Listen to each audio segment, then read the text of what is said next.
Praise lord. మన ప్రభు రక్షకుడైన యేసుక్రీస్తు నామములో ప్రతి ఒక్కరికి శుభాలు తెలియజేస్తున్నాను. ప్రార్థన చేసుకుని ప్రత్యేక ప్రార్థనా సమయాన్ని ఆరంభిద్దాం.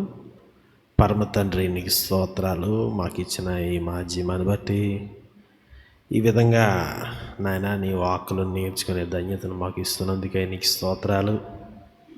ఈ కార్యక్రమం అంతట్లో తోడుగా ఉండి నడిపించండి. నీ వాక్ చేత మమ్మల్ని తృప్తిపరిచి బలపరచండి. యేసుక్రీస్తు నామములో ప్రార్థిస్తున్నాం తండ్రి, ఆమేన్. ఆంధ్ర క్రైస్తవ కీర్తన పుస్తకం నుండి 16వ కీర్తన మనం అందరం పాడుకుందాం.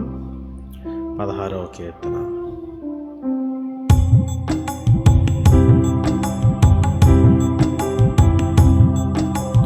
యెహోవా నా మొరలాలించెను, తన మహాదయను నన్ను గద్దించెను. యెహోవా నా మొరలాలించెను, తన మహాదయను నన్ను గద్దించెను. అహర్నిశల ధైర్యహీనుడగున దుహాయనెడు ధ్వని గ్రహించి మన్నిపెను. యెహోవా నా మొరలాలించెను, తన మహాదయను నన్ను గద్దించెను.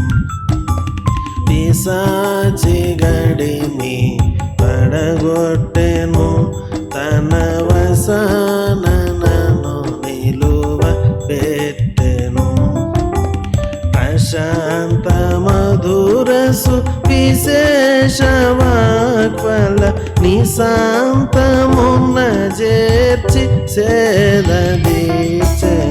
యెహోవా నా మొరలాలించెను, తన మహాదయను నన్ను గద్దించెను. మదావలము బోరు నామదిన్, తన ప్రదీప్త వాక్యాంకు సాహతిన్. యథేచ్ఛలన్నిటి కుదిల్చి పాపపు మొదల్ నరికి దరికి చేర్చెను. యెహోవా నా మొరలాలించెను, తన మహాదయను నన్ను గద్దించెను. అనీతి వస్త్రమెడలించెను, యేసునాథు రక్తమున ముంచెను. వినూత్నయత్నమిదను నీయన్నడు కనన్ వినన్ ప్రేమ నాకు చూపెను. యెహోవా నా మొరలాలించెను,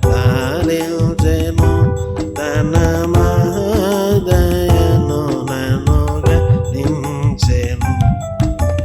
విలాపములకు చెవినిచ్చెను, శ్రమ కలాపములకు సెలవిచ్చెను. శిలానఘముపై ఇలాగినను సుఖ కలావలు మనసులోన నిలిపెను. యెహోవా నా మొరలాలించెను, తన మహాదయను నన్ను గద్దించెను. అగమ్య పాపి అని త్రోయక నన్ను గూర్చి తన సుతుని దాచక, తెగించి మృతికో పగిల్చి పాపపు నెగు దిగుల్ సొగసు గాననల్చెను యెహోవా నా మొర లాలించెను తన మహాదయను నన్నుగా నిల్చెను. దేవునికి స్తోత్రం. ప్రియులారా, ఈ సమయంలో దేవుని యొక్క వాక్యాన్ని విందాం. మన మధ్యన ఉన్నటువంటి సహోదరులు పి శ్యాంబాబు గారు ప్రభు పరిచర్యలో కొనసాగుతున్నారు. వారు వచ్చి దేవుని యొక్క వాక్యాన్ని మనతో పంచుకోవాలని ప్రేమపూర్వకంగా ఆహ్వానిస్తున్నాం.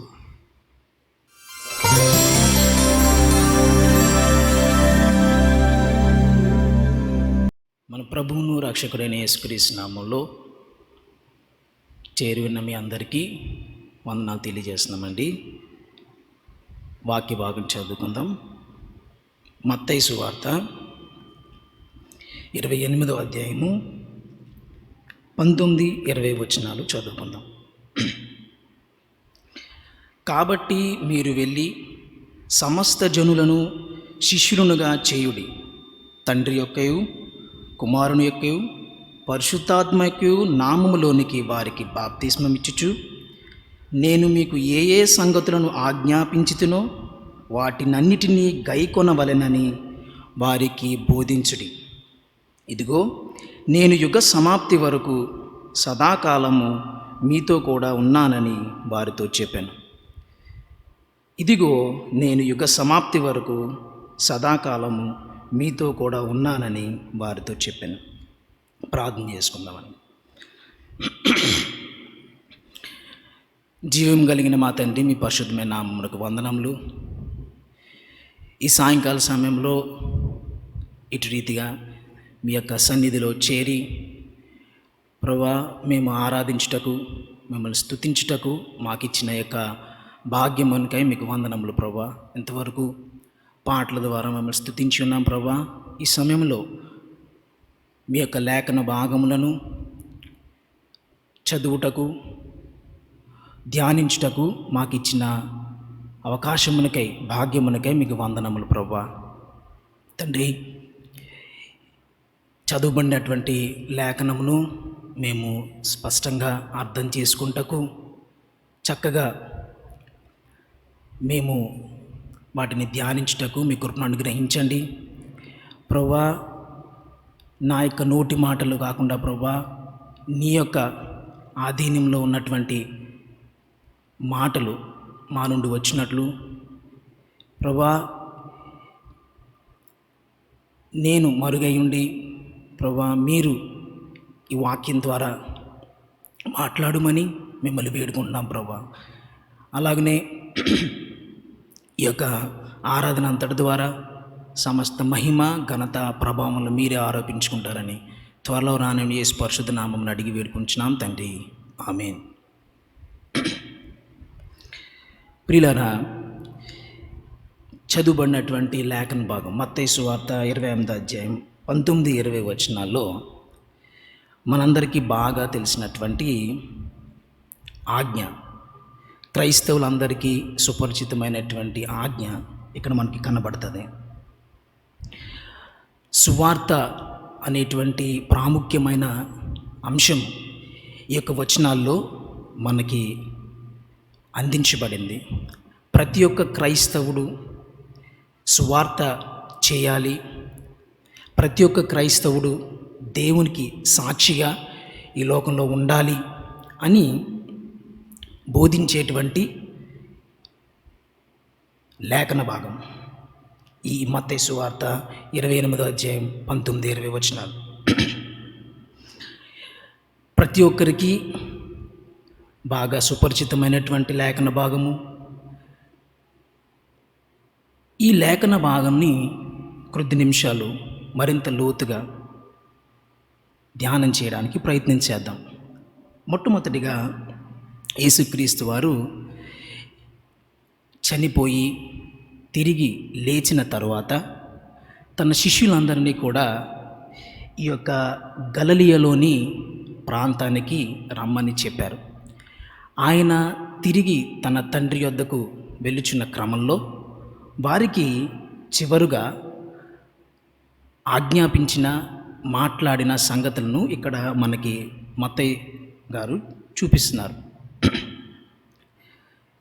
చూడండి, 28వ అధ్యాయం 16వ వచనం. 11 మంది శిష్యులు యేసు తమకు నిర్ణయించిన గలిలయలోని కొండకు వెళ్ళిరి.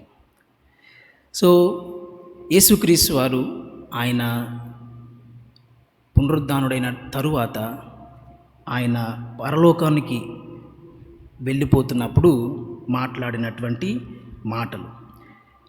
సో ఆయన చెప్తూ అన్నారు, మీరు వెళ్ళండి. చూడండి 19వ వచనం. కాబట్టి మీరు వెళ్ళి సమస్త జనులను శిష్యులుగా చేయుడి. ఈ యొక్క 2 వచనాల్లో నేను ఈరోజు హైలైట్ చేయడానికి లేదంటే ఎక్కువగా విశదీకరించడానికి ప్రయత్నించే మాటలు, మొట్టమొదటిగా కాబట్టి మీరు వెళ్ళి సమస్త జనులను శిష్యులుగా, అలాగనే 19వ వచనం చివరిలో బాప్తిస్మం ఇచ్చుచు, 20వ వచనంలో ఏ ఏ సంగతులను ఆజ్ఞాపించి వాటినన్నిటి గైకొనవలనని వారికి బోధించండి. సో బోధించుడి, గైకొనాలి అనే విషయాన్ని చెప్తూ చివరిగా నేను యుగ సమాప్తి వరకు సదాకాలము మీతో కూడా ఉన్నాను అని చెప్పి ఉన్నారు. సో ఈ మాటలను నేను కొద్దిగా ఎక్స్ప్లెయిన్ చేయడానికి ప్రయత్నం చేస్తాను. మొట్టమొదటిగా కాబట్టి మీరు వెళ్ళి, సో వచ్చినటువంటి శిష్యులకు చెప్తున్న మాట, మొట్టమొదటి మాట ఏంటంటే కాబట్టి మీరు వెళ్ళి సమస్త జనులను శిష్యులుగా చేయుడి. సో మొట్టమొదటిగా మనం చేయాల్సినటువంటి పని, శిష్యులకి బోధిస్తున్న పని ఏంటంటే మీరు శిష్యులుగా ఉన్న మీరు సమస్త జనులను శిష్యులుగా చేయండి. అది ఎలా చేయాలి అంటే వారికి బాప్తిస్మం ఇవ్వాలి, రెండవదిగా వారికి బోధించాలి, అలాగనే వాళ్ళని గైకొనేలాగా చేయాలి. సో అలాగనే ఆ గైకొనే విషయాలు ఏంటో కూడా ఆయన చెప్పారు. ఏంటంటే ఏ ఏ సంగతులు నేను ఆజ్ఞాపించుతున్నాను. అయితే ఇక్కడ క్రైస్తవులుగా ఉన్నటువంటి వ్యక్తులు, అది శిష్యులు కావచ్చు, ఇప్పుడున్న మనం కావచ్చు, దేవుని యొక్క సువార్తను ప్రకటించే విధానం ఏంటంటే వ్యక్తులను లేదంటే జనులను మనము శిష్యులుగా చేయాలి. సో ఆ శిష్యులనుగా వారిని చేయాలి అంటే వాళ్ళు ఖచ్చితంగా ఏం చేయాలంటే యేసుక్రీస్తు వారు ఆజ్ఞాపించినటువంటి సంగతులన్నిటినీ వాళ్ళు గైకొనాలి. వాళ్ళు గైకొనాలంటే ఈ శిష్యులు లేదంటే ఎవరైతే మనము ఇతరులకి సువార్తను అందిస్తున్నామో ఆ వ్యక్తులు వారికి బోధించాలి. సో ఈ క్రమం అనేది ప్రాముఖ్యమైనది. ఎందుకంటే మనము యేసుక్రీస్తుని తెలుసుకునేటువంటి బిడ్డలుగా మాత్రమే వాళ్ళకి మనము చెప్పి ఉంచేవారంగా కాకుండా వారికి బోధించాలి. దేవుడు ఏదైతే ఆజ్ఞాపించారో వాటిని వాళ్ళకి బోధించాలి. యేసుక్రీస్తు దేవుడు, ఆయన మన పాపములను తన సిలువ మీద చనిపోయి మన కొరకు రక్తమును కాచి పాపములన్నింటినీ తుడిచివేశారు. మనకి తన రాజ్యంలో నివసింపచేయడానికి అవకాశం ఇస్తున్నారనేటువంటి సువార్తను ప్రకటించి అనేక మందిని మనము బాప్తిస్మం ఇవ్వచ్చు. ఇచ్చిన పిదప కేవలం వారిని యేసుక్రీస్తు దేవుడు, యేసుక్రీస్తు కూడా దేవుడు అనే స్థితిలోనే వాళ్ళు ఉంచకుండా వారిని ఇంకొంచెం ముందుకి తీసుకుని వెళ్ళాలి. అనగా వాళ్ళని శిష్యులను చెయ్యాలి అంటే మనం బోధించాలి. సో ఆ బోధించడం అనేది చాలా ప్రాముఖ్యమైనది. టీచింగ్ అనేది చాలా ప్రాముఖ్యమైనది. సో ఈ టీచింగ్ అనేది శిష్యులుగా చెయ్యాలి అనుకుంటున్న వ్యక్తులు ఖచ్చితంగా చేయాల్సినటువంటి పని అన్నమాట. సో దాన్ని ఏ విధంగా చేయాలి, ఏం చేయాలి అనే విషయాన్ని ఈ 2 వచనాల్లో నుండే మనం నేర్చుకోవడానికి ప్రయత్నం చేద్దాం. మొట్టమొదటిగా కాబట్టి మీరు వెళ్ళి. సో మనము వెళ్ళాలి అని చెప్తున్నారు. అంటే శిష్యులుగా అవ్వాలి, లేదంటే యేసుక్రీస్తుని తెలుసుకోవాలి అని ఎవరు మన దగ్గరికి రారు. సో ఇక్కడ చెప్పే మాట ఏంటంటే, కాబట్టి మీరు వెళ్ళి, మనము వెళ్ళాలి. సో సమస్త జనులను శిష్యులుగా చేయమన్నారు. సో సమస్త జనుల దగ్గరికి మనం వెళ్ళాలి. సో ఎలా వెళ్ళాలి? ఇది చాలా పెద్ద టాస్క్. అంటే సమస్త జనులకు, ఇన్ని కోట్ల మందికి వెళ్ళడానికి అవకాశం ఉంటుందా? సమయం ఉంటుందా?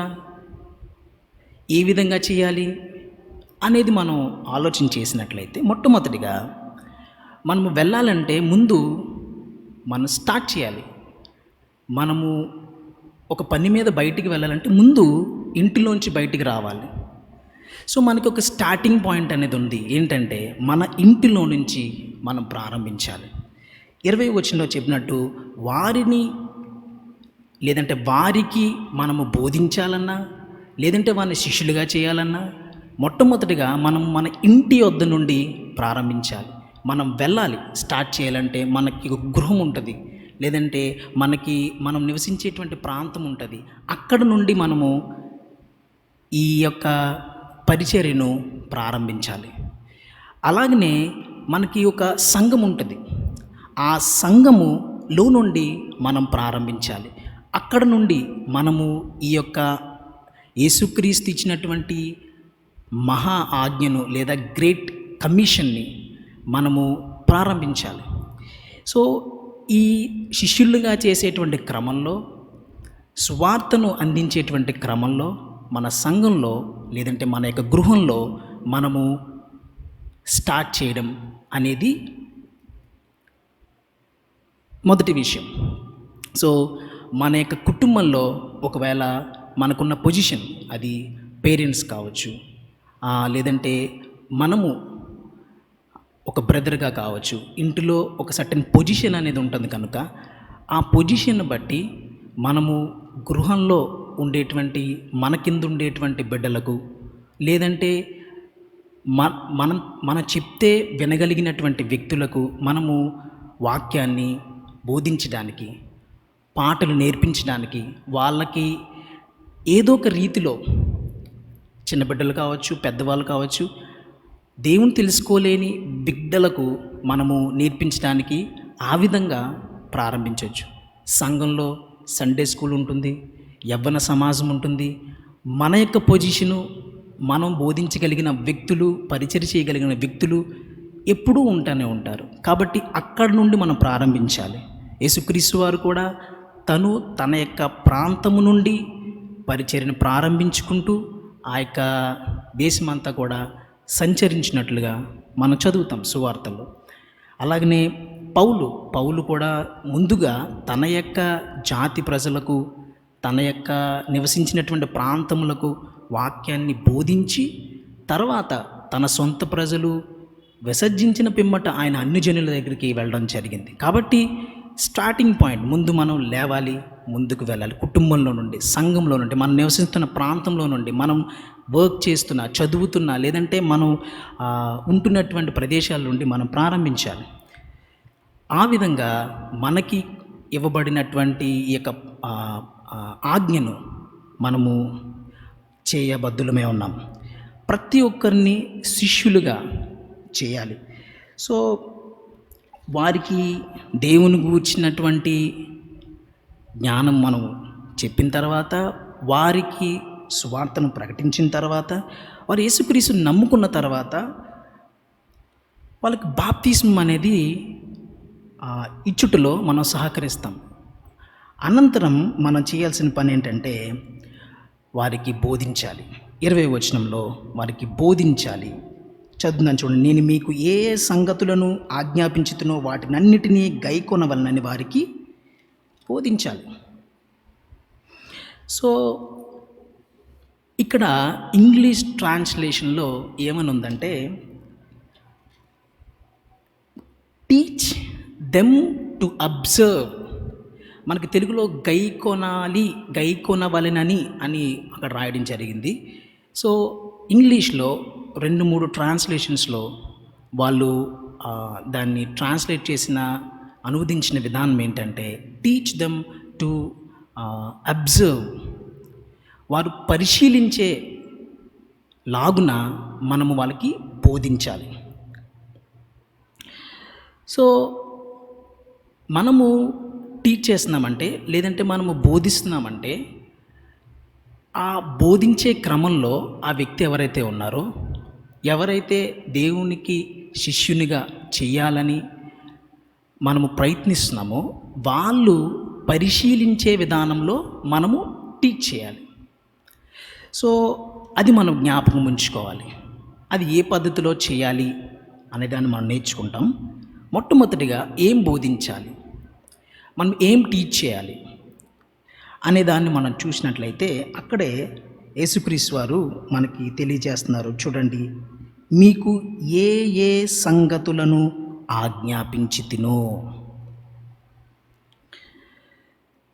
సో యేసుక్రీస్తు వారు ఏదైతే శిష్యులకు ఆజ్ఞాపించారో, ఏదైతే శిష్యులు నేర్చుకున్నారో, ఏదైతే శిష్యులు అనుభవించారో, వాటినన్నిటినీ వాళ్ళకి, వారి కిందున్నటువంటి వ్యక్తులకి, మన కిందున్నటువంటి వ్యక్తులకి మనము విశదపరచాలి, వాళ్ళకి చెప్పాలి, వాళ్ళు టీచ్ చేయాలి. తర్వాత వాళ్ళు గైకొనేలాగున, వాళ్ళు అబ్జర్వ్ చేసేలాగున మనము ప్రోత్సహించాలి. ఆయన ఆజ్ఞాపించిన సంగతులన్నీ కూడా గ్రంథస్థం చేయబడ్డాయి. యేసుక్రీస్తు వారు పరిచర్య ప్రారంభించిన తరువాత ఆయనతో పాటు సుమారు 3.5 సంవత్సరములు తన శిష్యులు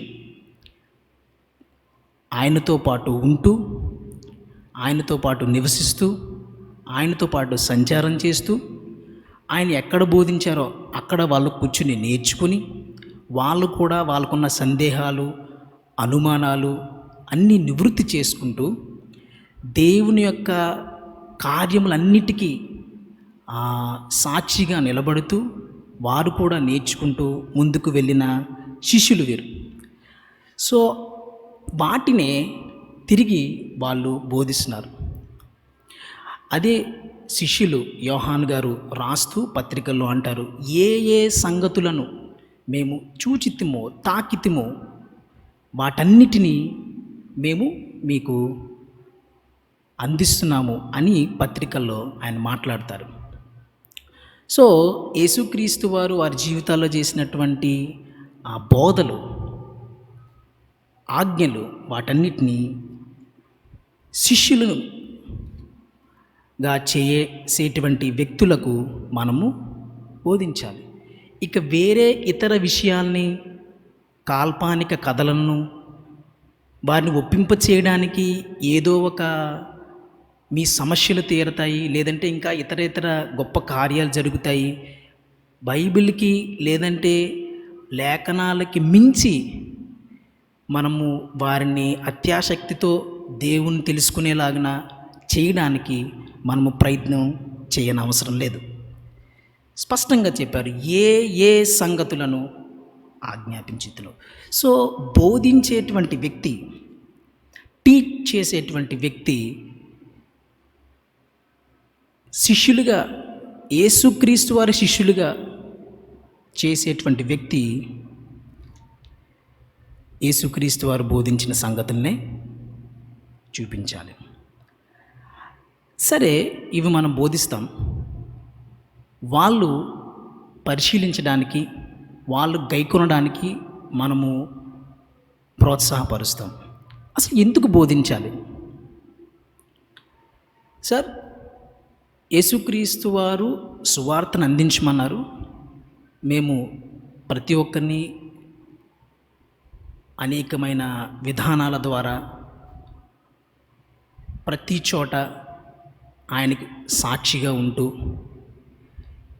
ప్రతి చోట కరపత్రాల ద్వారా కావచ్చు, పాటల ద్వారా కావచ్చు, వివిధమైన మిషన్స్ ద్వారా కావచ్చు, అందరినీ యేసుక్రీస్తు తెలుసుకునేలా చేస్తున్నాం కదా. ప్రత్యేకంగా మన శిష్యులుగా చేయాల్సిన అవసరం ఏముంది?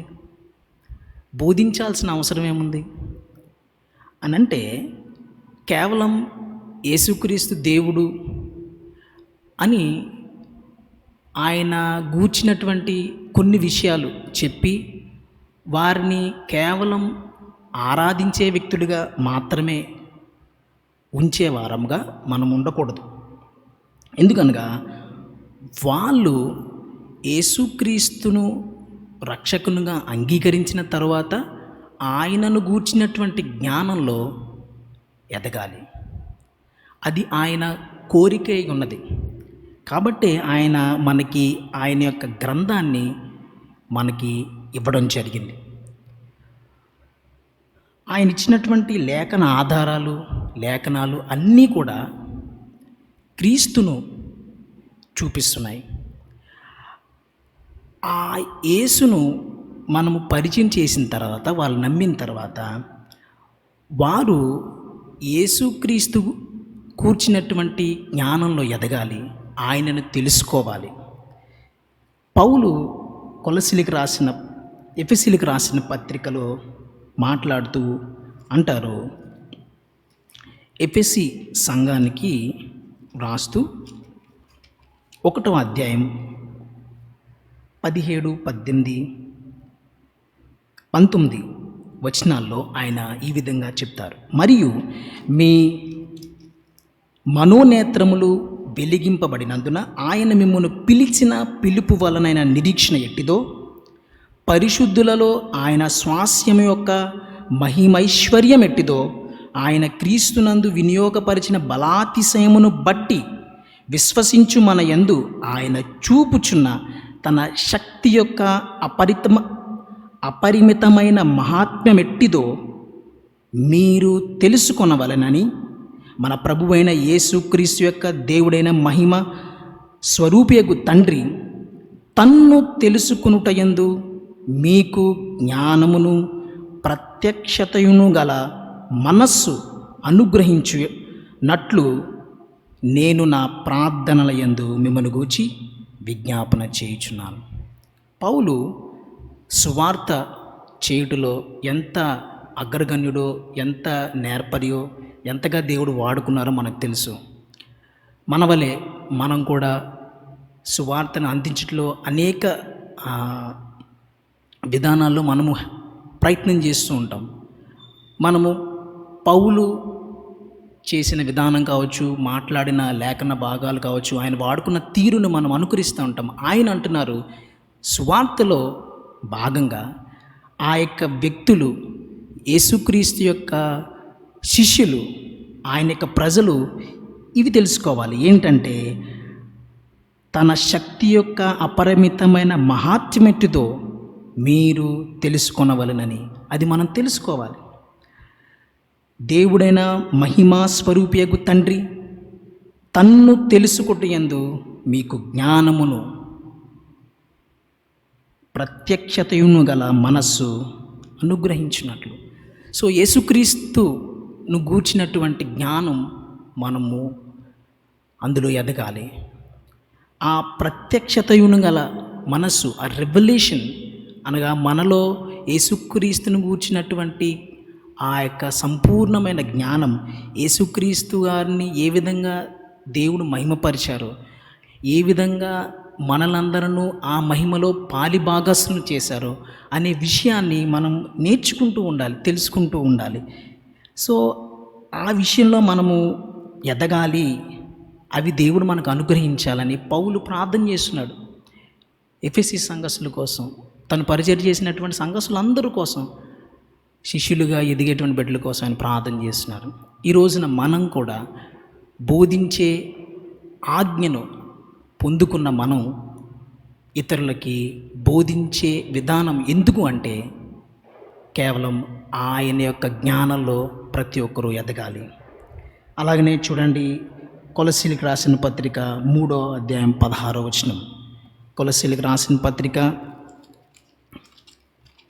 3వ అధ్యాయం 16వ వచనం. సంగీతములతోనూ కీర్తనలతోనూ ఆత్మ సంబంధమైన పద్యములతోనూ ఒక్కనినొకడు బోధించుచు బుద్ధి చెప్పుచు కృపాసహితముగా మీ హృదయములలో దేవుని గూర్చి జ్ఞానము చేయుచు సమస్త విధములైన జ్ఞానముతో క్రీస్తు వాక్యము మీలో సమృద్ధిగా నివసింపనుయడి. క్రీస్తు వాక్యము మీలో సమృద్ధిగా, సమస్తమైన విధములైన జ్ఞానముతో.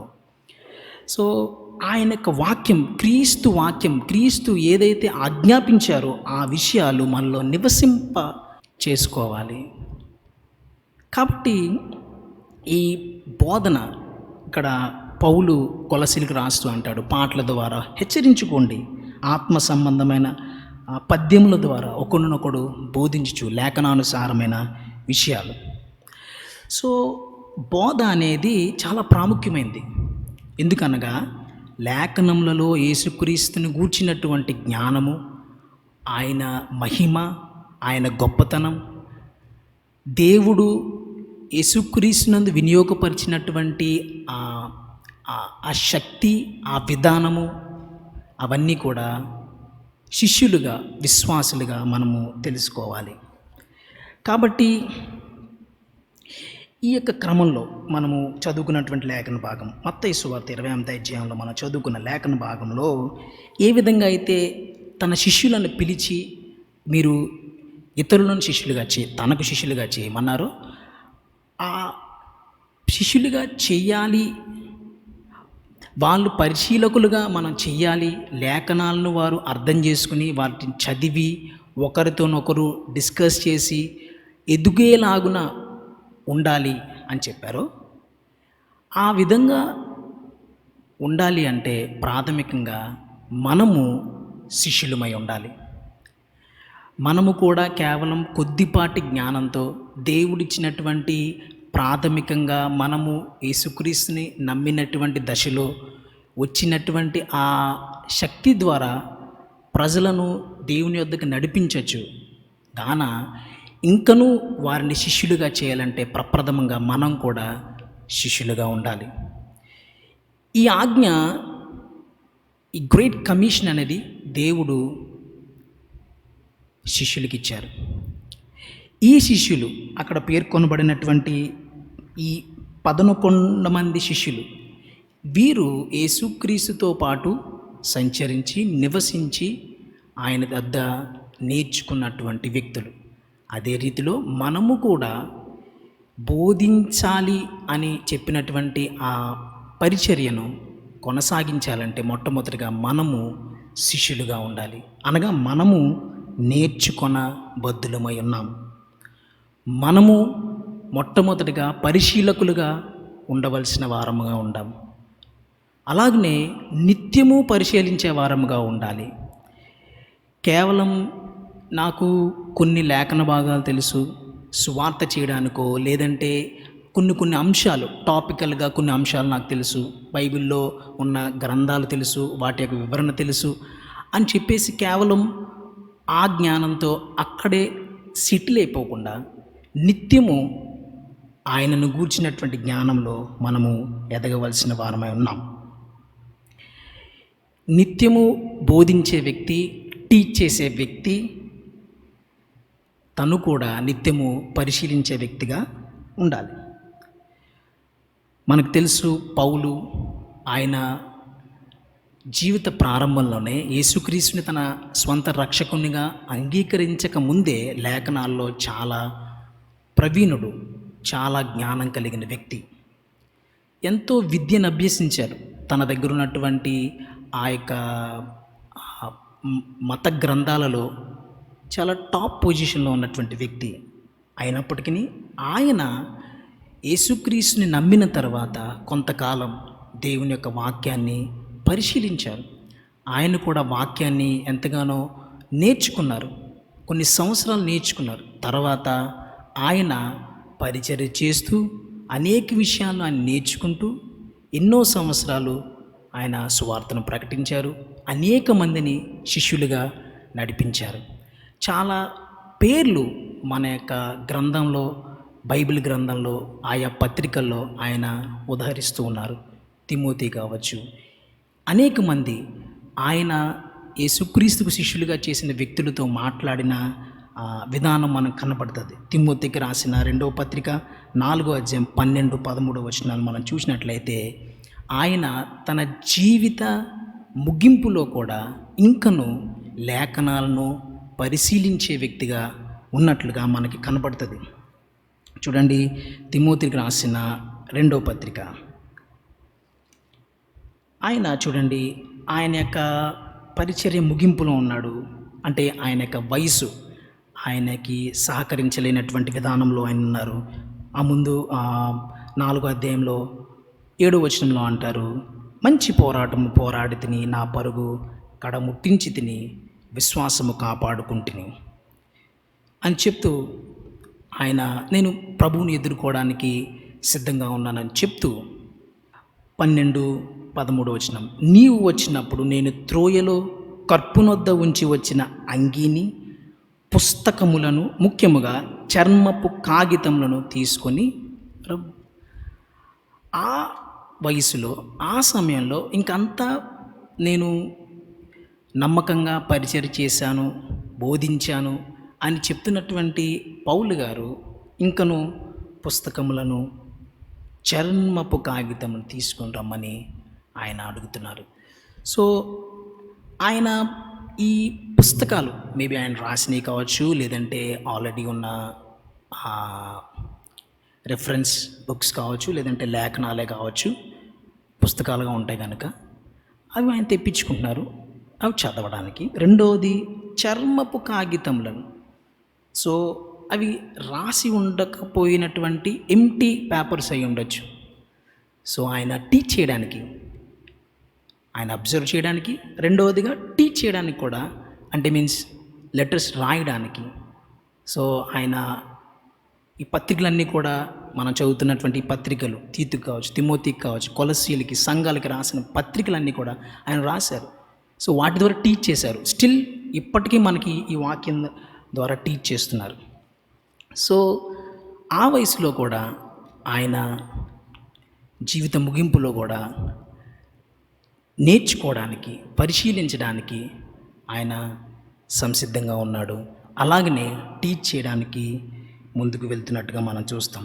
సో మనం నిత్యము అబ్జర్వ్ చేసే వ్యక్తులుగా ఉండాలి, నిత్యం నేర్చుకునే వ్యక్తులుగా ఉండాలి. మత్తయి సువార్త 26వ అధ్యాయం 55వ వచనంలో ఆయన ప్రతిరోజు బోధిస్తూనే ఉన్నారు. యేసుక్రీస్తు వారు రక్షకుడుగా రావాలనుకున్నప్పుడు ఆయన చేయాల్సినటువంటి ఆ సిలువ కార్యం ఏదైతే ఉందో దానిని అది ఎలాగన్నా చేయొచ్చు. కానీ ఆయన 3.5 సంవత్సరములు అనుదినము బోధించే పరిచర్ను పెట్టుకున్నారు. అది అంత ప్రాముఖ్యమైనది అని మనం గమనించాలి. సామెతల గ్రంథం 8వ అధ్యాయం 34వ వచనంలో ఉండాలి, మనము నిత్యము అబ్జర్వ్ చేసేవారంగా ఉండాలి. చూద్దాం, సామెతల గ్రంథం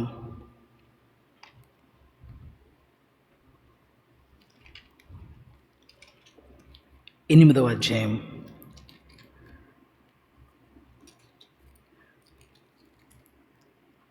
34వ వచనం, అనుదినము నా గడప యొద్ద కనిపెట్టుకుని, నా ద్వారమందముల యొద్ద కాచుకొని, నా ఉపదేశము విన్నవారు ధన్యులు. సో బోధించేటువంటి వ్యక్తులు ఆల్రెడీ యేసుక్రీస్తుకి శిష్యులుగా జీవిస్తున్నటువంటి వ్యక్తులు ఆయన యొక్క ఉపదేశమును వినేవారుగా ఉండాలి. ఆయన యొద్ద నుంచి నిత్యము పొందుకునే వారంగా మనం ఉండాలి. సో ఈ గ్రేట్ కమిషన్ ఇచ్చినప్పుడు అప్పటికాల శిష్యులు, యేసుక్రీస్తు ఉన్నారండి, 3.5 సంవత్సరాలు ఆయన పరిచర్య చేశారు, దేవుడే వాళ్ళకు బోధించారు కాబట్టి వాళ్ళు చక్కగా పత్రికలు రాశారు, లేదంటే ప్రత్యక్షత ఉంది కాబట్టి వాళ్ళు చాలా చక్కగా బోధించారు, మరి మేము ఎలా చేయగలము అనే ఒక విధానం మనకు ఉండొచ్చు. సో దాని గురించి మాట్లాడుతూ అన్నారు 20వ వచనం చివరన మాట్లాడుతున్నారు, ఇదిగో నేను యుగ సమాప్తి వరకు సదాకాలం మీతో కూడా ఉన్నాను. యుగ సమాప్తి వరకు మీతో కూడా ఉన్నాను. ఆయన ఎవరైతే శిష్యులుగా చేయాలనుకుంటున్నారో, ఎవరైతే శిష్యులుగా చేసేటువంటి పరిచర్యలో సువార్తలో భాగంగా ఉన్నారో ఆ వ్యక్తులకి, ఆ వ్యక్తుల యొద్ద యేసుక్రీస్తు వారు సదాకాలము ఉన్నానని వారితో చెప్పారు. సో ఇది ఎలా ఉంటుందంటే యేసుక్రీస్తు వారు ఈ యొక్క వచనాన్ని సదాకాలం మనతో పాటు తోడుగా ఉంటారు. నా యొక్క అనారోగ్యాల్లో తోడుగా ఉంటారు. నా యొక్క ఇబ్బందుల్లో తోడుగా ఉంటారు. నేనేమన్నా ఒక ఎగ్జామ్ రాయాలన్నా, ఏదో నేను విజయం పొందాలి, ఏదో ఒక విషయాల్లో దేవుడు తోడుగా ఉంటాడు అనేటువంటి వాగ్దానం కోసం మనము ఆలోచించేటువంటి వచనంగా ఉండవచ్చును. కానీ అక్కడ మనం అర్థం చేసుకోవాల్సింది ఏంటంటే, శిష్యులుగా చేయాలి అని ఆజ్ఞాపించిన సమయంలో చెప్పిన మాట ఇది. అనగా బోధించేటువంటి వ్యక్తులు, బోధ విని అబ్జర్వ్ చేసేటువంటి వ్యక్తులు, ఆ విధానంలో యేసుక్రీస్తు వారు సదాకాలము ఉంటానని ఆయన చెప్పారు. సో ఏ పరిచర్య, ఈ బోధించేటువంటి పరిచర్య చాలా ప్రాముఖ్యమైనది. శిష్యులుగా చేయడం అనేది మనకి ఆజ్ఞగా ఇవ్వబడింది. ఈ ఆజ్ఞను మనము కొనసాగించబద్ధులమై ఉన్నాము. అయితే చాలాసార్లు ఏదన్నా మనము కీర్తన గ్రంథం చదివినప్పుడు కానీ 90 అధ్యాయంలో మనకి ఆపద కలిగినప్పుడు దేవుడు దూతల్ని పంపిస్తారు. దేవుడు దూతల్ని పంపించి నిన్ను నీ పాదంకి రాయి తగులకుండా ఇలా చేస్తారు. పగల ఎండ దెబ్బను, రాత్రి ఎండ దెబ్బను దూతలను వాడుకుంటారు.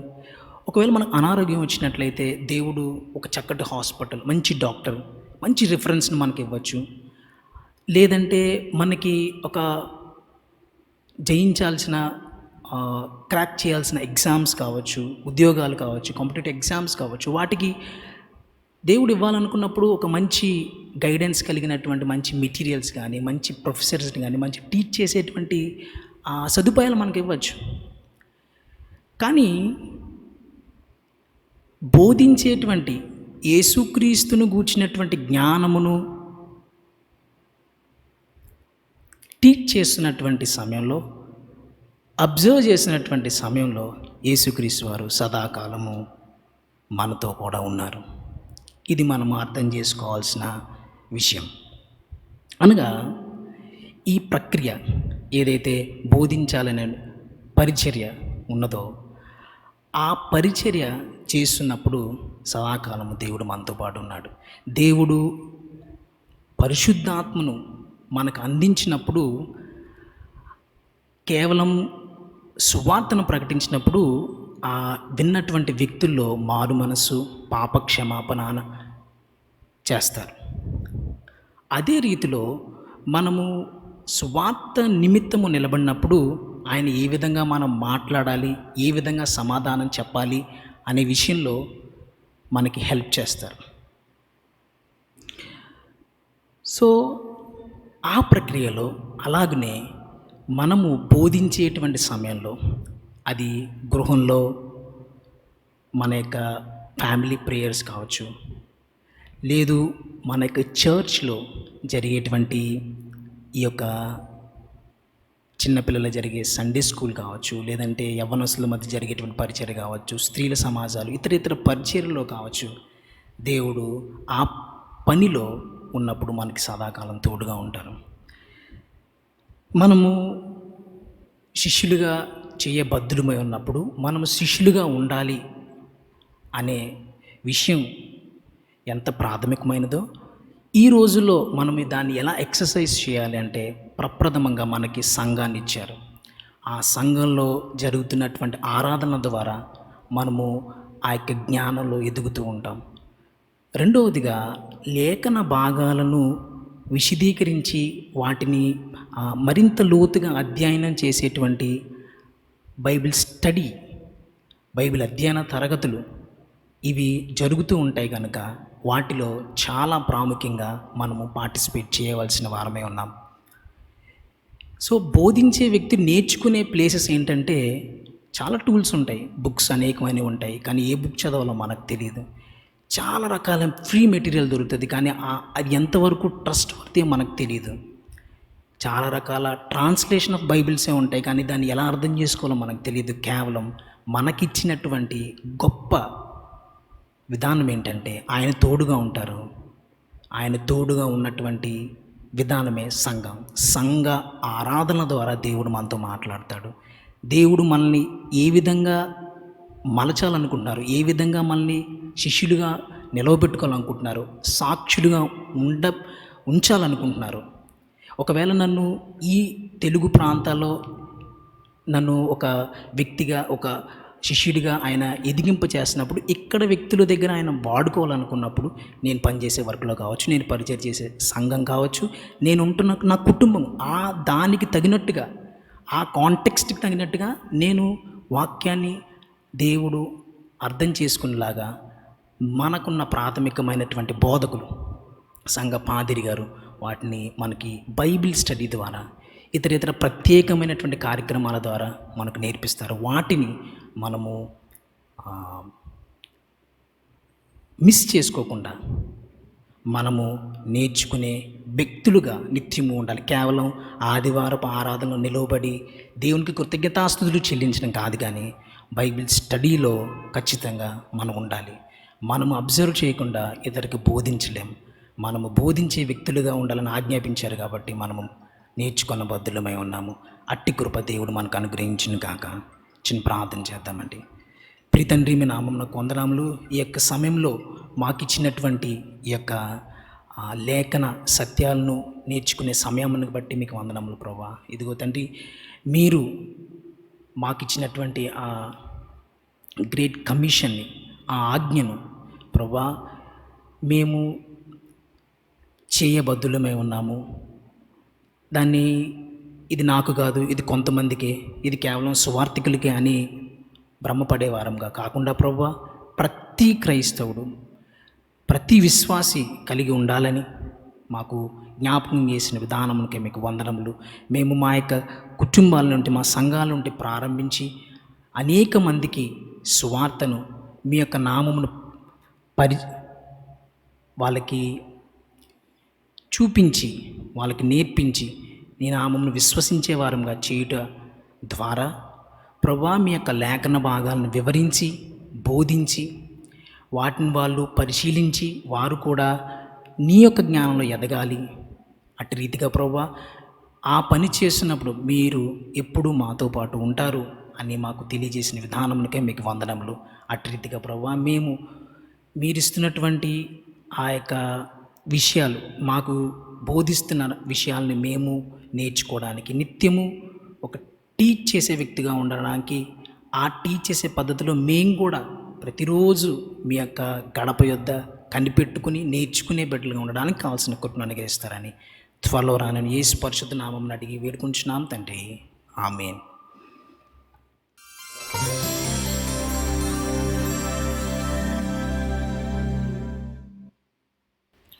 ఎంతో చక్కగా దేవుని యొక్క వాక్యాన్ని మనతో పంచుకున్నటువంటి సహోదరులు పి శ్యాంబాబు గారికి సంఘపక్షంగా వందనాలు తెలియజేస్తున్నాం.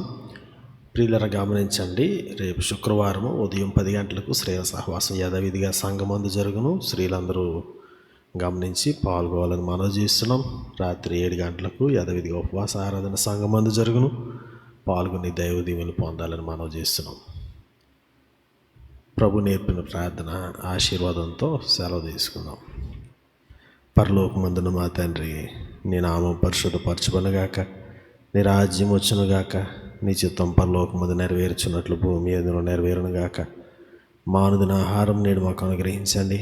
మా రుణస్తులు మీకు క్షమించిన ప్రకారం మా రుణములను క్షమించండి. మమ్మల్ని శోధలోని తేక కీడు నుండి తప్పించండి. ఎందుకంటే రాజ్యము, బలము, మహిమ నిరంతరము నీవై ఉన్నవి తండ్రి. ఆమేన్.